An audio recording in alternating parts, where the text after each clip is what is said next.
మన ప్రభు అయిన యేసుక్రీస్తు నామంలో మీకు మా శుభాభివందనములు. ఈరోజు దేవుని వాగ్దానము, నిన్ను గొప్ప జనముగా చేసి నిన్ను ఆశీర్వదించి నీ నామమును గొప్ప చేయుదును. నీవు ఆశీర్వాదముగా నుందువు. నిన్ను ఆశీర్వదించు వారిని ఆశీర్వదించదను, నిన్ను దూషించు వారిని శపించదను. భూమి యొక్క సమస్త వంశములు నీ యందు ఆశీర్వదించబడును. ఆదికాండము 12వ అధ్యాయము 2-3 వచనాలు.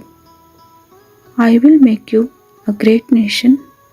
I will bless you and make your name great, and you shall be a blessing. I will bless those who bless you, and I will curse him who curses you. And in you all the families of the earth shall be blessed. Genesis chapter 12 verses 2 and 3. ప్రార్థన.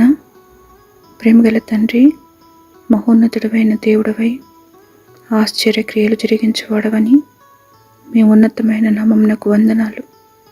మీ కృపా కటాక్షములను మానక మాపై చూపుతున్నందుకు వందనాలు. మీ దీవెన కొరకు ఆశతో ఎదురుచూచున్న వారిపై మీ దయ చూపమని యేసు నామములో వేడుచున్నాము తండ్రి. Amen. Have a blessed day. God bless you.